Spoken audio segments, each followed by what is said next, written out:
That's watercolor. I mean, you have to work fast and slow. It sounds crazy, but that is watercolor. You got it? We're good. Okay, all right. We're live worldwide. Here we go. Okay, so let's see how it goes. So, you got to do this quickly. If I let this set there 30 seconds, if I put this here, go talk to someone across the room, it won't work. You got to do this. You got to be really quick. So I'll come around with the salt here in a minute and help you. So we're just going to go in here. Now the first thing you're going to see, like we said, is different than acrylic. I don't care if you're really staying in the lines here. We're drawing the little squares, but they're not really meant to stay in the line. Now would you do that in acrylic paint? Would you stay in the lines? With acrylic, yeah. And this, like we said, it doesn't matter. Also, don't leave your brush in the water like this for a long amount of time. 30 more than a minute, it'll ruin the tip. It'll ruin the tip. So you want to keep that sharp tip on there for details, because you can use this brush, like I said, for everything. Okay, now I can't wait any longer. So if you got the salt, paint's still wet, just pour a little on. You don't need very much, especially in a small area.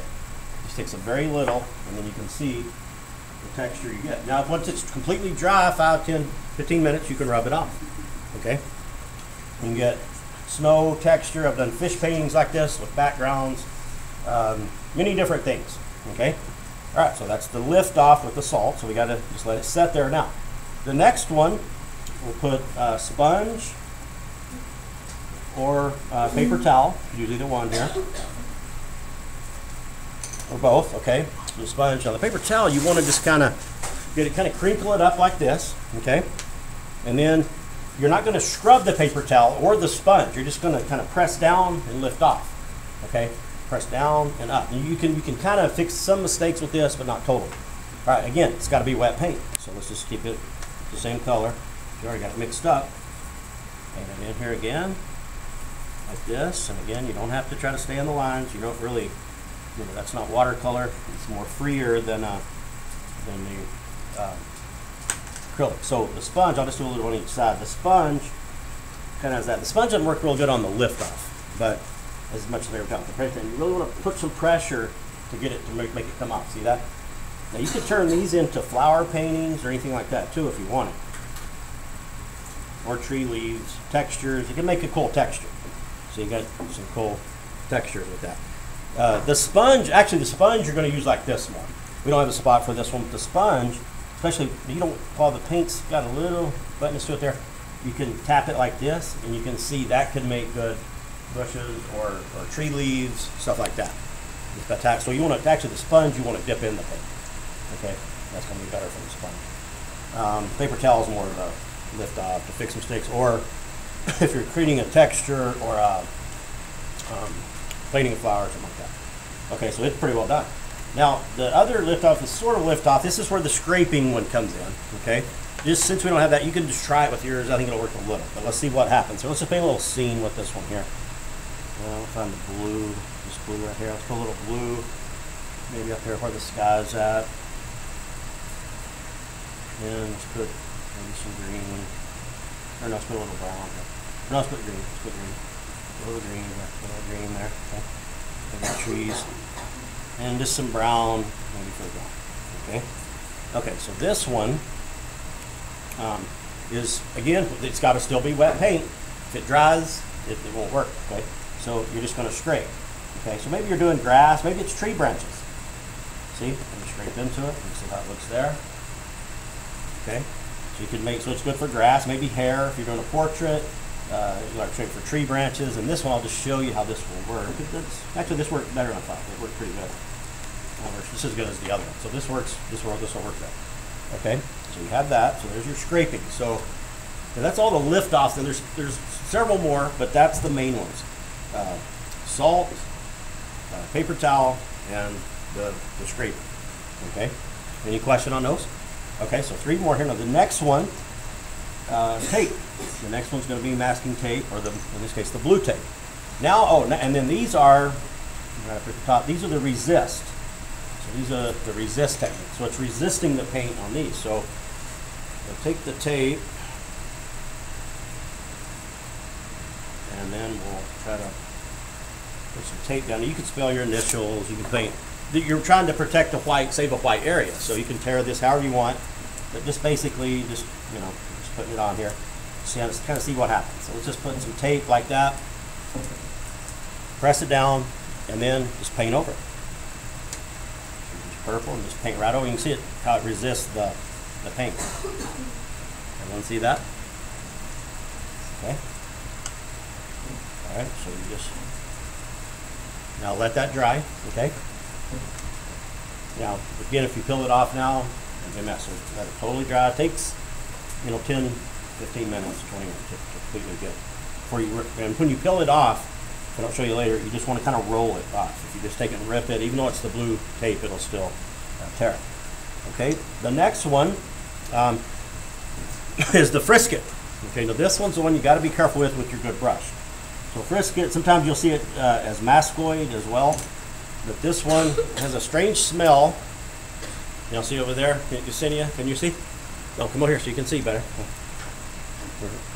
Okay, so you got that. Now be careful not to spill this stuff as well. Now this one, you want to have use one of these little cheap red brushes. There's some in the brush thing over there. So you don't get, if you put your good brush in here, it'll totally run it. Okay, there's no way you can clean it at all. It's completely ruined. So it's like about $10 down the drain. So this one, it's just like the masking tape. Works the same way. So you're going to just dip the brush right into the jar here. And again, you could spell out, like if you're trying to say maybe the white of someone's eyes, the white part of the eye, you could put that, highlight pupil, or anything you're trying to say. Maybe tomorrow you're going to see me use this with the fence post. Okay, we're painting a fence on the landscape. So it's going to be a white fence. So, but here's what you do. You just paint it on here. And you kind of see it's kind of a yellowish color, off-white color. Okay? So just put a little bit right there. Kind of wash it. It doesn't really do anything, but let you do that. But so that's just don't use a good brush. Okay? So we'll let that set. Now again, if you just brush into that like you did the tape, it's not dry yet. It'll ruin your everything. So that'll take 10-15 minutes to dry, and then we'll paint over it. Now here's what it looks like. It kind of looks like that underneath. You see, here's another one here. And this is the stuff when you do rub it off, you got to be careful. It'll rub the skin right off your hands here. And if it's a large area, this small will not do it. But you got to be careful with this. There's another tool that'll rub it off too. So be careful with that. And it's just to protect an area. Now the last one is not really anything. It's just more of a toothbrush, so it's not really a resist. And there's more resist ones out there, but those are the main ones. Oh, another one is like just a old pastel or a crayon. Crayon, should have one of those. A crayon, just like a black Crayola, it'll also resist it too. Okay, so that's another good one that I've done. I'll show you examples, if not today, tomorrow, more that have a few other examples on there too of the techniques. But now the toothbrush, so that one, let's get some paint kind of mixed up here. I'm gonna do two colors for that one. Just get the purple that we got going. Okay, and this will be the last technique here.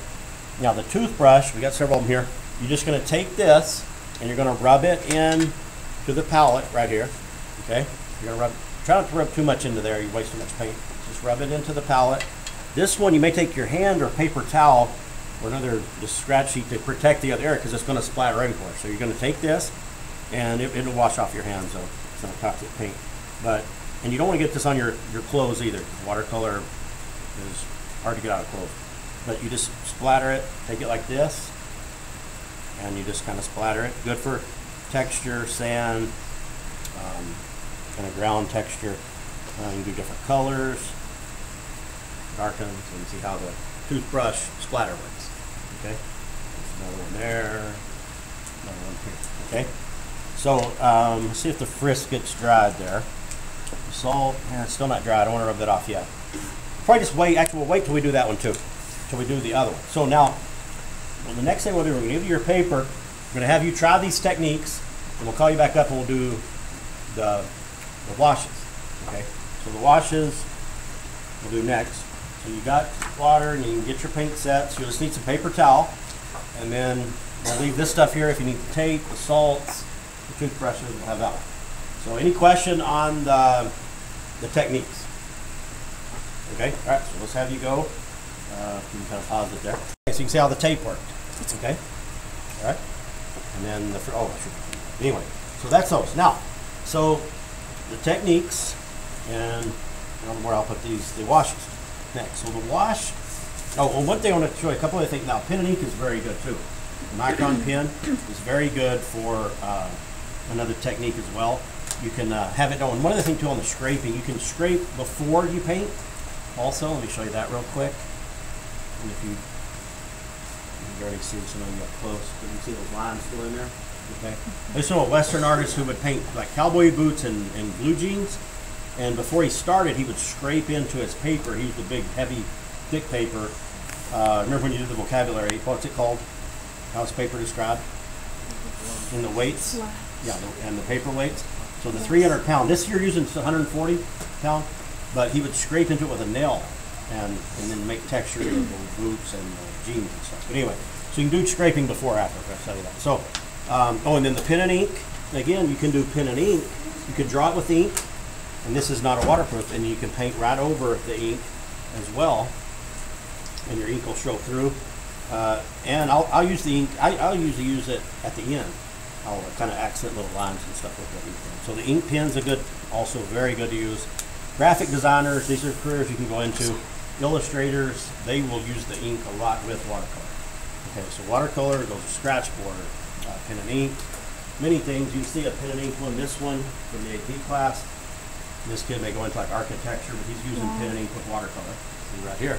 That's cool. Okay, you see how the ink works. That detail. I'm doing one. I don't know if I have. Of course, like I said, illustrating. I'm just illustrating this children's book right now.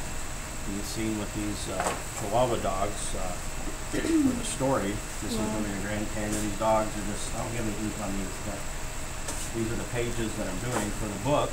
Okay, so illustration, just various things. And then I showed you some of my other paintings earlier, and I want to show you a couple with the crayon techniques as well, with those. But again, there's a lot of careers you can do with the watercolor, that include the watercolor. Even fashion, I mean, there's tons of things. Okay, so the big ones with the wash, these are huge. The flat, the graded, that's the most important, one of the most important techniques there is out there for watercolor for sure. It's watercolor, and then wet is the last one. So with the graded one, let's put a little star by it, it's the most important one. Okay? And the wet and wet. The flat, you don't use as much, but I'll show you how you do it. Now, for these, you're going to really make sure you got your palette ready, okay? And again, just like on this, you have to paint out of the edge here. So the line, that square is really, it's kind of a guideline, not really. You're painting over. So you're not going to do like this kind of thing. Painting the little square like that. Okay, so this is real important right here. Okay? All right, can everyone see over there? Can y'all see over there? Kind of move there. You come up and see this part here for sure. This is a really big part. Okay, so the flat wash. All right, you ready? Okay, so we'll just keep the purple since we got the purple. Now the flat wash, now here's, you want to have everything real close, okay? Here's how. I'm going to go back to water, palette, and the brush, okay? All right, so watch on the paper. So I'm holding it behind the ferrule. Remember that vocabulary word, okay? The metal band. Next to the brush hairs and the brush, okay? And then you're going to go back and forth like this. Again, notice how it goes right out of the edge, okay? So I'm going to go watch here. We don't want to see you trying to scrub and sand the lines here. That's not what you're trying to do, okay? This is a very difficult one to do because you want to make it as even as possible, and less streaky and with the brush strokes. So notice I'm going to water. Watch as much what I'm doing here as I'm doing on the paper. Okay. Like I said, if we get a good video, I'll just put this on YouTube. So go back. Now, what I'm doing there, that never really do unless you've got a lot of experience with it, because that can be tricky going back up over it like that. Okay. But notice how I'm holding it kind of like a feather, real light, not too tense, holding it. It's very smooth, okay? Again, the graded, you don't use that much of it. This is the big one. If you didn't see anything today, this is major right here. Do not miss this part. This is it. This is watercolor, and it's in a nutshell. This is it. This is the thing for watercolor. If you can't do this one, you won't be able to do it. This is it. So watch what we do here, everything we're doing, okay? Everyone ready? All right. So we're going to start out, got your color mixed up. You've got to have look at the amount of paint we have here. Okay, so you can see the paint we have, okay? All right, so right here. So we're going to make a couple of strokes across the top. Then, again, I can't walk off and then leave it. I got to be right on it. It's working fast and slow, okay? Same time, so you're right here, okay? And then I'm going to go only to water though. Okay, for there I was going back to paint. This one with the graded wash, I'm going to only the water because I want it to get lighter. So what's gradation? Remember the value scale we did under the feet over there behind the tire? When you do that in acrylic, gradual change from light to dark, dark to light. Okay, here we go. Now this is how you do it. You can do a sky this way, a background, foreground, anything. So here we go. Ready? Watch closely. All right, so I'm going to go across. It may work, it may not. Okay. All right, now I'm going. Can't wait. I can't wait. I got to go straight to water. This one you got to be going quick. You're just going only water. I'll go back to the paint. Okay. It may just be solid white at the bottom. And that's it. Okay. Now again, you don't want to really do this little move here, but that's it. It may work. It may not. Again, 6 out of 10 professional. I mean, they're off. This one you can kind of lift a lot better. I mean, normally your paper is going to be taped down. I'll show you that tomorrow when you tape it down, when you stretch the paper. Okay. So that's not too bad, but it's just the thing you don't want here. You don't want like. So I'm going to leave that there. I'm going to come back in a second. You don't want to leave that for 30 seconds or something, and then come back because you're going to have a hard edge line there. Okay. So you don't want it to be like. You want it to just flows, just kind of gradual. Okay. Any questions on it? Okay, all right, so now this is kind of the funnest one of all, and this is what I'll use for skies. I use this for all my skies, backgrounds, anything like that. Okay, so this one, now this one is called the wet and wet. So let's just take, if you've had a large area, you can use a spray bottle, whatever you want to do, but I'm just going to put some water. And you want to, I'm just using my hands here to get some water in there. So you want to get it pretty wet right there. Now you have the paint, you can see that's wet, right? Okay, now what, you got wet paint, wet on wet, okay? Now watch what happens. You can drop these in, a little cool effects. Now if I'm doing a sky, I mean I'm just kind of going, I'm going to the same action here, back and forth, but you get that little watery, maybe it's the rain clouds. This has a cool effect here, okay? With the wet and wet, and if you're doing it here, you can just, you got to have the paint wet kind of too, and you just kind of, drop it in, however you want to do it. But this paint sets are awesome. So that's the wet and wet.